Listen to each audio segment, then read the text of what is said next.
All right. Well, here we are. We're doing this, and it's exciting. Okay. Like I said, this is the sixth class. You know, we could take a quick second to run by. I was thinking about this. Uh, we're in late summer. So why don't we, because we didn't do any of that stuff. We just focused on yin and yang, and so why don't we do a quick run through on some of the late summer concerns, if you will, or observations. Um,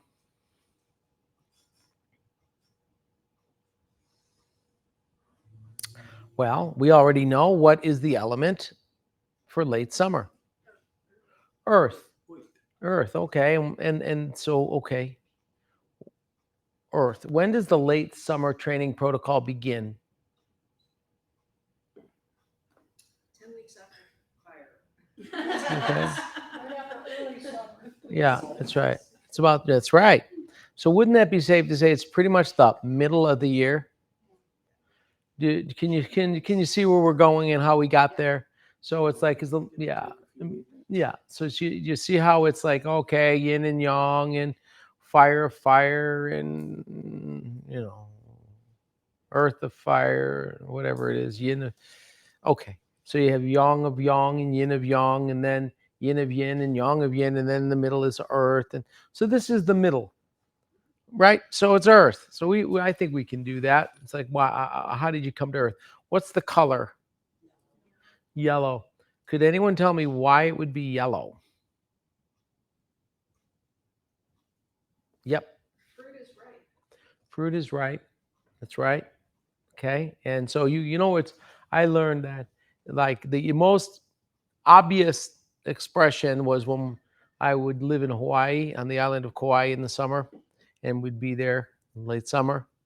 And the papaya would go and turn, from green to red to yellow, and you'd smell the jungle and it would be sweet.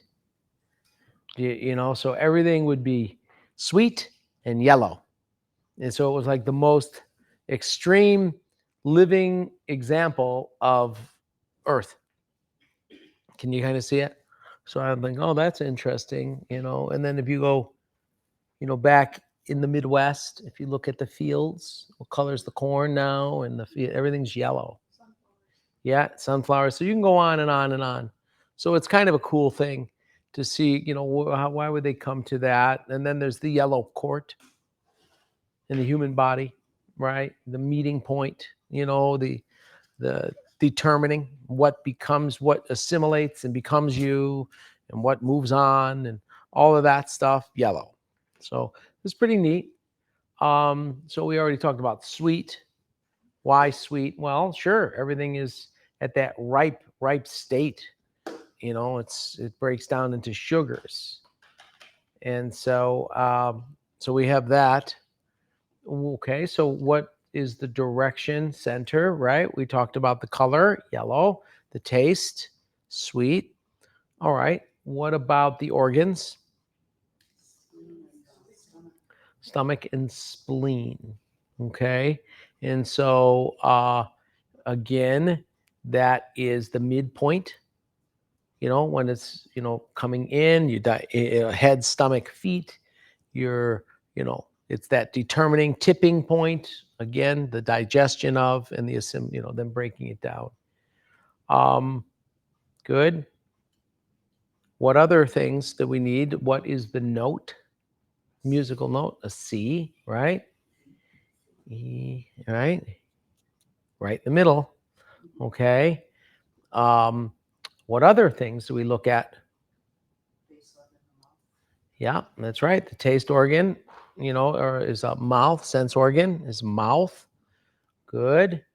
So what other things? Yeah, body fluid, saliva. Good. And so we should be able to go on and on and on when we look at that, the chart. Body tissue is muscle, large muscle. And so again, this is usually the time when it's the easiest time to develop muscle mass. So if you're going to engage in strength training, and have the highest potential yield with the least amount of risk is this time of year. And why would it be? Well, because sometimes if you're going and starting, you can kind of move through the year, but if you start with like heavy strength training in the winter or, in the wrong season, you actually hurt yourself. So if you do all of the prep and you go through spring and you loosen up and you go through early summer and you do like your cardio and now your body's ready to start to assimilate the muscle. So you can see that process. It's really important. It's also when you look at your age, your body is usually at its peak during the summer, late summer. So for that year that you're alive, if you're wondering, that's like when to take your selfies, I guess, because that's as good as you're going to be. I know. Yeah, or not. I'm just, you know what I mean? But you see it. So, if you look at it, there's a lot of practical truth in it. It's pretty, I think it's pretty good.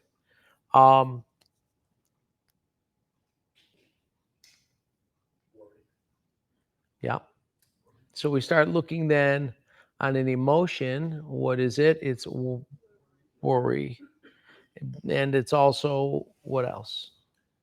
Worry about the unknown, but it's also Acquiring the known. information. Yeah, knowledge. Yeah, so acquired information.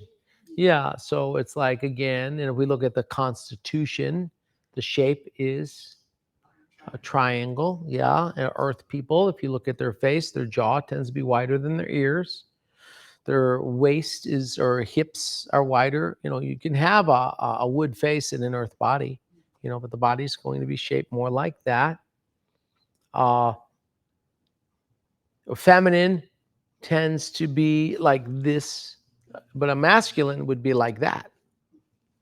You see what I'm saying? So, earth and metal a lot of times are pretty darn close. Just you gotta look at the BMI, And so when then we say, well, look, worry is interesting because it's if you don't know,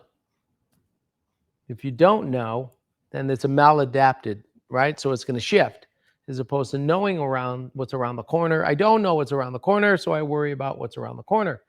So usually the best thing to do about worrying is stop worrying and start researching. Start gathering knowledge. So, do the recon.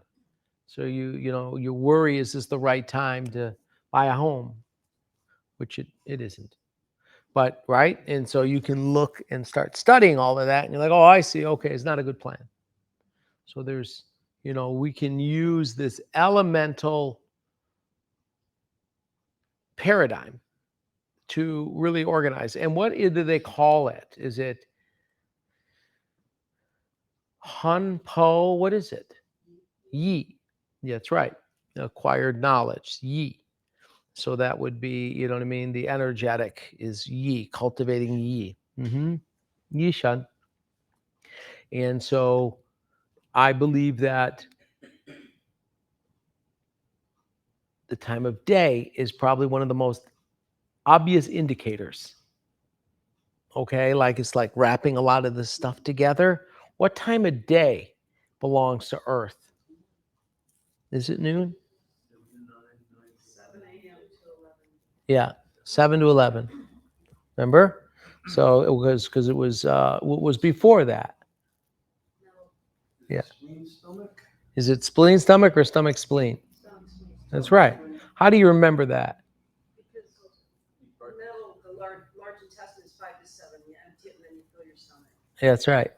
Yes, and you fill your stomach before the spleen is activated. So there's like some ways we can do that, right? And then what do we eat? Everything yellow. It's just like a weird thing.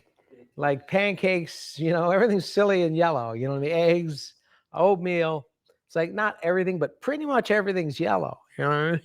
Muffins, orange juice, Dunkin' Donuts, coffee. It's all brown. You know what I mean? Come on, guys, live a little. Yeah, but Yeah, that's right. So, but it's true. Eggs and all that stuff. It's not everything, but a lot of stuff is surprisingly yellow. Yeah. It's also the best time of day to figure crap out. Like you get up, this is when you make your to-do list, and this is when you'll get more out of reading. You'll remember more. Business meetings, it's best time to review agreements, so that you can it's just you're sharper. That's your biggest return is before lunch. As far as, what I mean, work, productivity just drops after lunch. It's a weird thing. You should just go home, I guess. But it should be more about doing than planning. So you get up in the morning, you plan your day, you gather your information, your whatever, if you're building your lumber list and all that crap, whatever it is, and then have lunch and get the hell out and go build it. Now go do it. Because if you just stay all day, you'll get nothing done. If you wake up and you go, you'll get nothing done because you don't have a plan. You went to Home Depot and you forgot your yellow legal pad with your notes on it that you made with your yellow number 2 pencil. It doesn't stop. And so, if you can try to coordinate it, it's very basic, but if you can coordinate it, it does help. It's you're working with, the Tao as opposed to struggling against it. So it just it does flow better. So, knowing these basic things,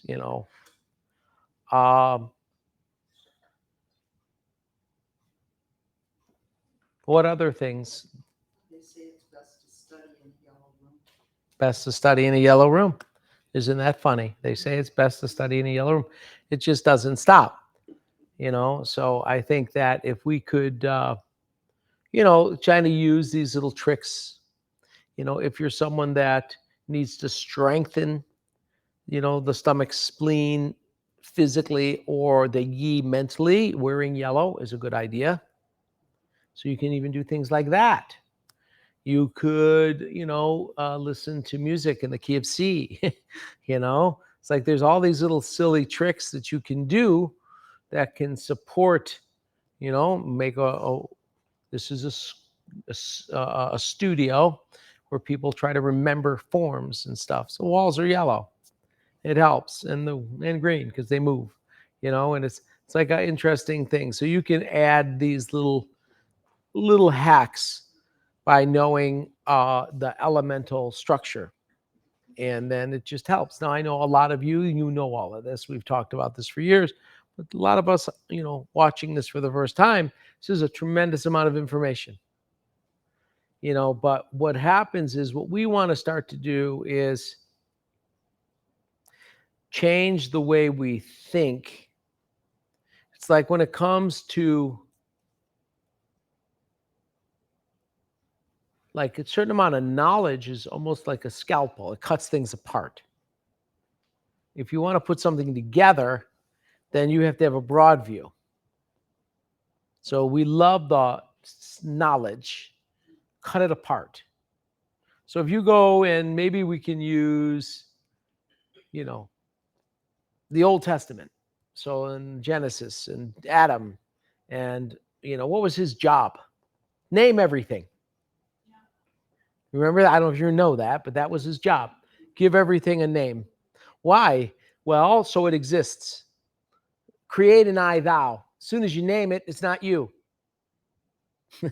That's, if you name stuff, it's I'm this, that's the tree. I'm right. When you don't, it's like the more you name things, the more they stand out and the more they're not you. Yeah, you see it? And so that's the development of the knowledge, which is sin, actually, to a certain degree. So God created the garden, but Adam created the world. Yeah, that's right. Well, named it, and therefore made it exist, stand out. That's right. Eve had nothing to do with it. It's a man's world. Be quiet. Anyways, come on. I got to bring you back to the 50s just for a minute. Yeah. Well, yeah, Eve. Yeah, I mean, it's a child story, anyways. So it has nothing really to do with reality. But yeah, Eve did help. That's a funny thing. They talk about that whole patriarchal thing, and women are all upset. But it's like, wait a minute, you're upset because all the men control the world. Great, but you made it. There'd be nothing to control if there were no people on it. So rest in the confidence that you made it. That's really powerful stuff. You made it. We play around with it. So it's like, don't give in to the fake narrative that the feminine is less than. That's just division and what they call critical theory, creating divisiveness so we can destroy our society. But that's a different story. So yeah, but does knowledge separate stuff? It's a weird thing. Knowledge cuts things apart. Okay, you want to know about a frog in high school? What do you need to do to it? Cut the damn thing apart. so it's like, it's a strange thing. So don't get too hooked on the knowledge. Smart people tend to be lonely people. So don't be too smart. Know it and then let it go, and don't let it loop. Because again, it's really disposable anyways. Is it really a palm tree? Is it really?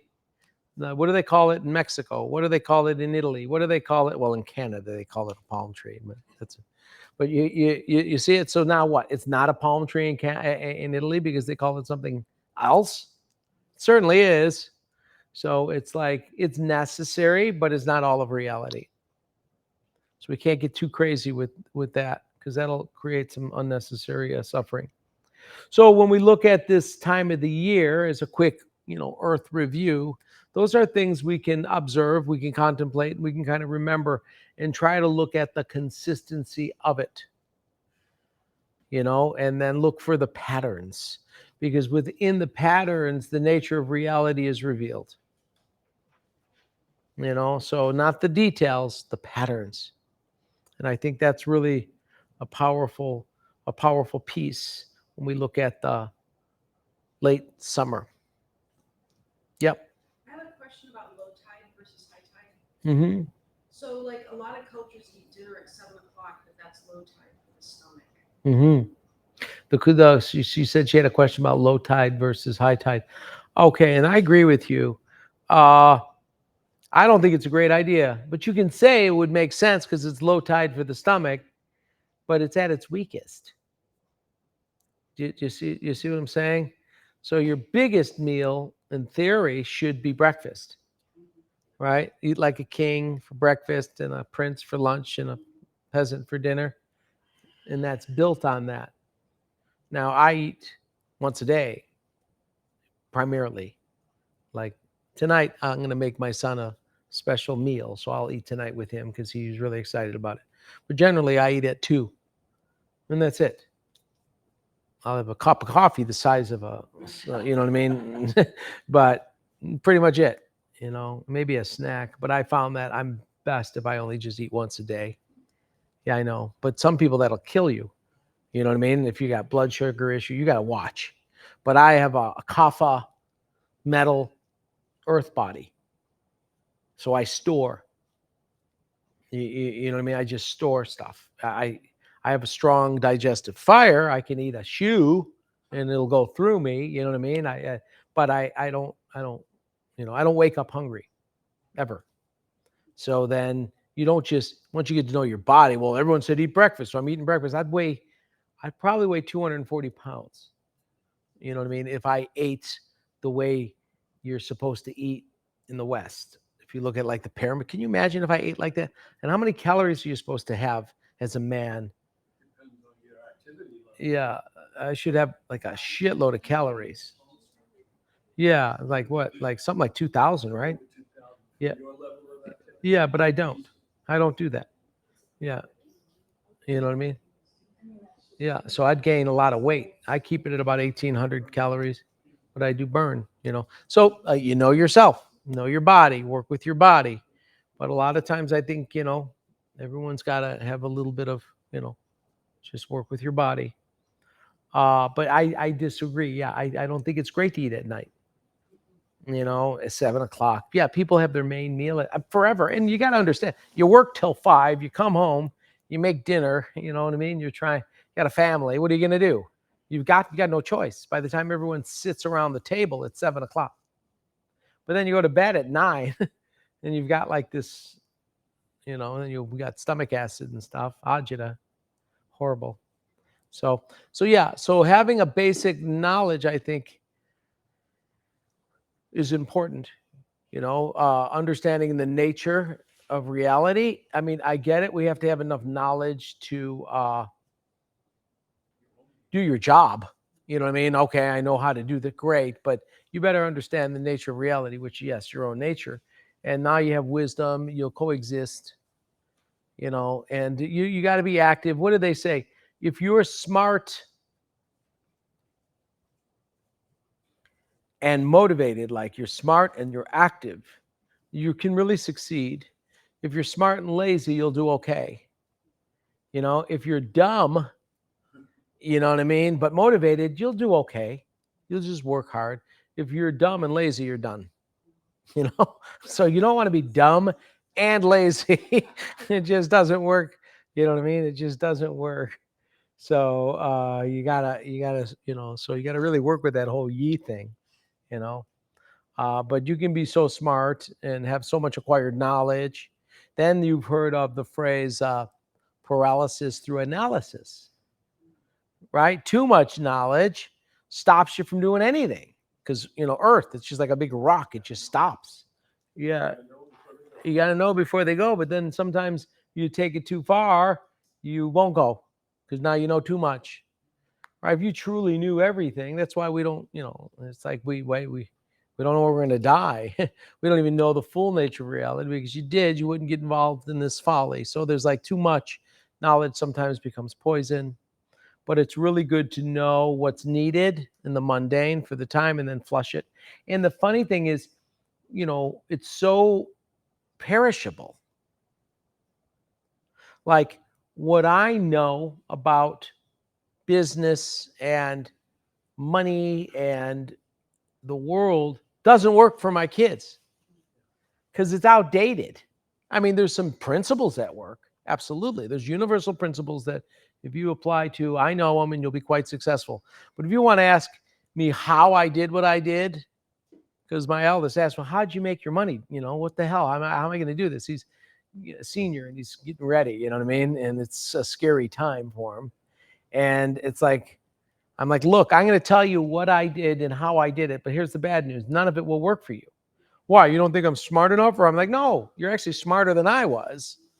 But it's outdated. It's all outdated. It's just this man-made knowledge, when applied, is out. You may as well wear my same outfit, which is outdated. You know what I mean? My wardrobe is outdated. The car, everything's outdated. You know what I mean? I had crank windows, as did you. They wouldn't even know what to do with a crank. They'd be looking at the crank. They've never seen crank windows. No one knows where the crank is. Yeah.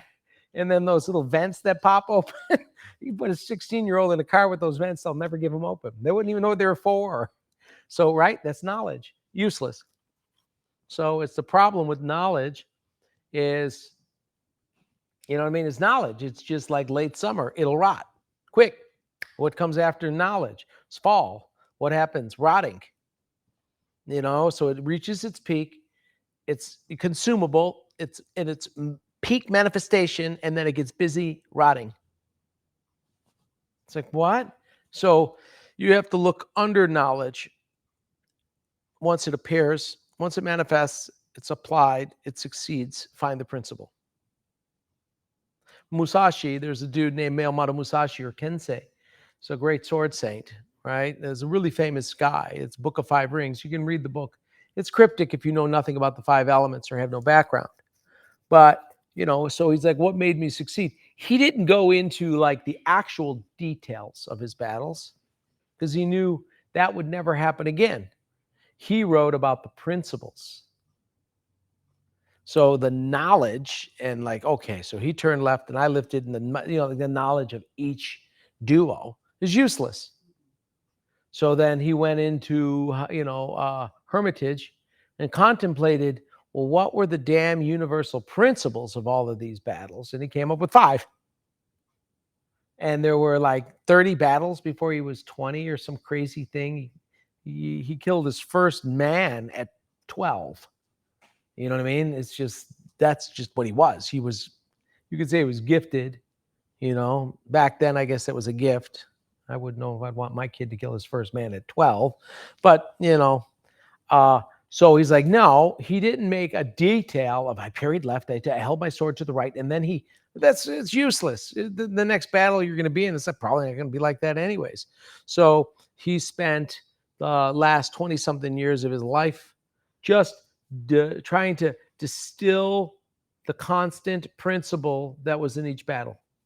And he found that there were 5. So knowledge, wisdom. And so that's really the key. So if you try to explain to your kid, look, do this, find that, sign this, buy that, they're not going to work.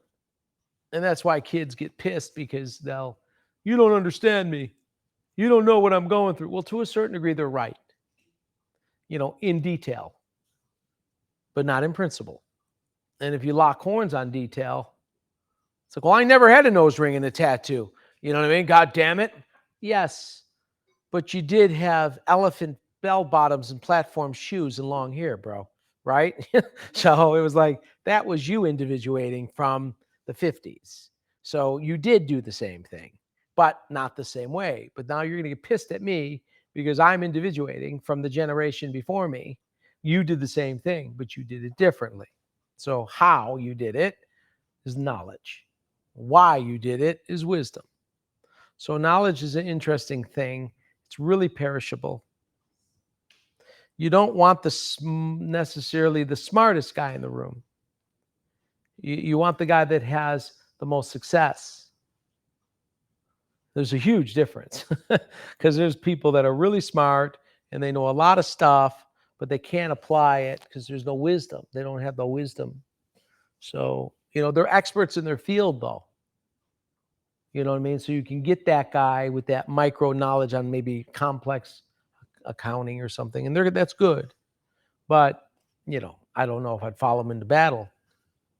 So that's, knowledge is an interesting piece. It is the fruition, of the time, of the moment, of the culture, but it's really, really, really perishable. It gets rotten really fast. So that's my quick review on Earth as it applies to the knowledge. Any questions? Yep. Can you repeat the name of the guy who developed the 5 principles? It's called the Book of 5 Rings. You can Google it. There's audiobooks on it. It's required reading in Harvard and in West Point. It's a good book for strategies.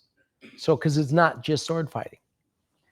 I mean, it is, but it's not, because it's a universal principle. So he distilled it so far down that it wound up being applicable to business, relationships. Like, that's how capable he was. Yeah, the Book of 5 Rings. His name is Miyamoto Musashi. And you Google or YouTube him, and he was a 2-sword saint. He used the wakizashi and the katana.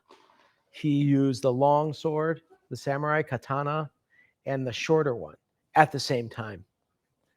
So yeah, he was really good. He knew nature. Like one of his battles, he was still a kid, maybe 16.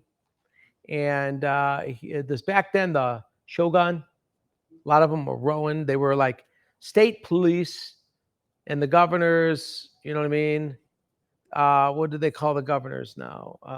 The shogun, yeah, and the samurai. It's the shogun, and so these guys had they can just kill you for looking at them the wrong way, and they did. And sometimes they would just kill you to practice. Okay, yeah, you know what I mean? That's just what they did. If you were a single man with no children and no job, they'd kill you because you were useless to society. A single man. Good training dummy. Yeah, a single man has always been If you're like a full-grown man and you did not move out of your home and you do not have a child and you're not contributing, then society would, in many cultures, just kick you out. You have to live in the woods because men are useless and they're disposable. You don't need a lot to keep society going. You know, it's the women. You know, how many children can you have? I can make a gajillion. You see what I'm saying? You don't need too many of these guys. Like a bull, like a farmer. What does a farmer do? So I was talking to my buddy Paul, who was raised as a farmer, and every year, you know, so you'd have 50 cattle, and 23 of them would be men. They'd save 3 and they'd slaughter the rest. And there were the dairy cows. They'd just shoot them in the head. Boom, boom, boom, boom, bury them in a pit. They're useless. They're men. So so you talk about equity and the masculine. There's nothing more repulsive to society than a useless man. Women, children, elderly, we protect them. Useless men, we hate them. So relook at equity, but that's a different story. So he would, this dude saw like, oh my God, you're a real bastard. He was like a really famous sword master, a samurai who killed the guy. And so Musashi was like, called him out on it. And he's like a peasant kid. He's like, oh, really? Oh, now it's a big duo.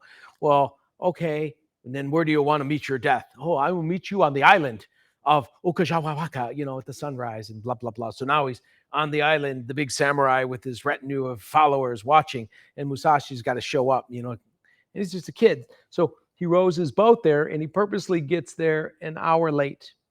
And the reason he was an hour late is he stopped, he took his oar and he carved it into a samurai sword.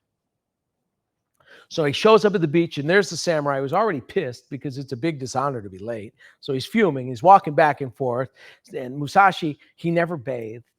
He was like a pig because he was just too enlightened. He didn't care. So he's this stinky, dirty kid bastard that's late. And he's got a wooden sword.